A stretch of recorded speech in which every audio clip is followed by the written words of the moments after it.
أيها المزمل يا أيها المزمل يا أيها. دوستو یہ ویڈیو دیکھنے سے پہلے آپ ہمارا چینل ضرور سبسکرائب کریں اور گھنٹی کا بٹن دبائیں تاکہ ہر نئی آنے والی ویڈیو آپ کو پہلے مل سکے. اعوذ باللہ من الشیطان الرجیم. بسم اللہ الرحمن الرحیم. اللہم صلی علی محمد وآل محمد بعدد المزمل والخصائص. ناظرین ٹی آر ٹی وی السلام علیکم. ناظرین جیسا کہ آپ کو معلوم ہے کہ اس چینل پر بنائی جانے والی ہر ویڈیو آپ کی خواہش کے مطابق بنائی جاتی ہے.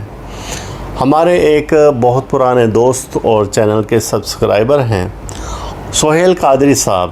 انہوں نے فرمائش کی کہ سورۃ الکوثر پر کوئی ویڈیو تیار کی جائے، تو آج اس ویڈیو کے ساتھ آپ کے ساتھ حاضر ہیں. اور یہ ویڈیو نہایت ہی اہم موضوع پر ہے، اور وہ ایسا موضوع ہے کہ جس کی ہر مسلمان کو خواہش ہوتی ہے، اور وہ موضوع حج اور عمرے کا ہے.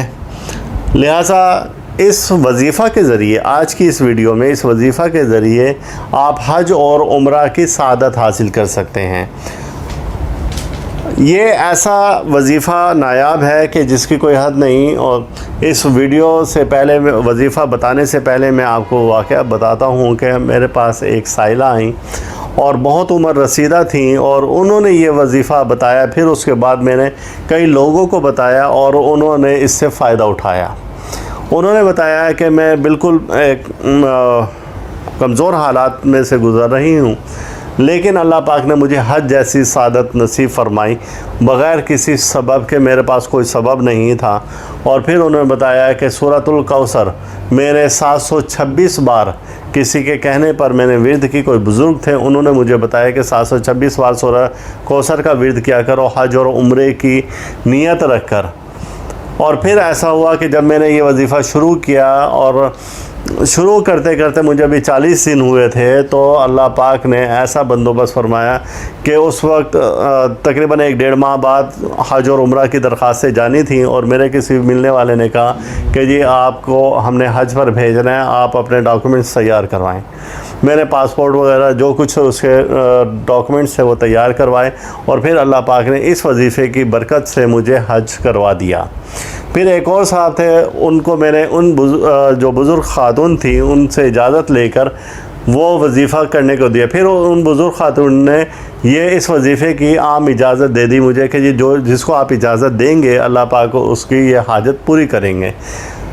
تو میرا ذاتی یہ مجرب ہے وظیفہ، اور ویسے بھی کئی دوستوں کو بتایا. تو اللہ پاک نے ان سب کو حج اور عمرہ کروائیں اس وظیفے کی برکت سے، کہ اگر آپ حج اور عمرہ کرنا چاہتے ہیں، اس کی سعادت حاصل کرنا چاہتے ہیں، تو آپ روزانہ سورہ کوثر 726 بار ورد کریں گے. اس میں وقت کی پابندی نہیں ہے کہ آپ فجر میں کریں یا ظہر میں کریں یا عشاء میں. جب آپ جو بھی ایک وقت رکھیں، لیکن اس وقت کو پھر مقرر کر لیں. اگر آپ نے فجر کی روٹین بنائی ہے تو اب ڈیلی فجر میں پڑھنا ہے. ظہر کی بنائی ہے تو ڈیلی ظہر میں، عشاء کی بنائی ہے تو عشاء میں پڑھنا ہے آپ نے. یہ اس طریقے سے آپ اس کو وظیفے کو کریں تو انشاءاللہ تعالی آپ کو حج یا عمرہ کی سعادت حاصل ہو جائے گی. اب سورۃ الکوثر کے بارے میں، جیسا کہ ترجمے سے بھی ظاہر ہے کہ یہ دشمنوں پر غلبہ پانے کے لیے ہیں سورۃ الکوثر. تو اس پر انشاءاللہ تعالی میں دوسری ایک ویڈیو بناؤں گا، اور پھر آپ کو اس میں بتاؤں گا کہ اس کو ہم کیسے استعمال کر سکتے ہیں سورۃ الکوثر کو دشمن پر غلبہ پانے کے لیے. تو آج کے لیے اتنا ہی. آپ ہماری ویڈیو کو لائک کریں، اور چینل سبسکرائب نہیں کیا تو اسے سبسکرائب کریں، اور پھر آپ اپنے شیئر کی عادت بنائیں کہ اس ویڈیو کو آپ نے زیادہ سے زیادہ شیئر کرنا ہے. اللہ تعالی ہم سب کا روحانی مزاج اسی طرح سے برقرار رکھیں. اللہ تعالیٰ آپ پر اپنی رحمت نازل فرمائے. اللہ حافظ. آپ اس ویڈیو کو لائک کریں اور ساتھ ہی سبسکرائب کا بٹن دبائیں اور گھنٹی کا بٹن دبائیں تاکہ ہر نئی آنے والی ویڈیو آپ کو مل سکے. یا ایھا المزمل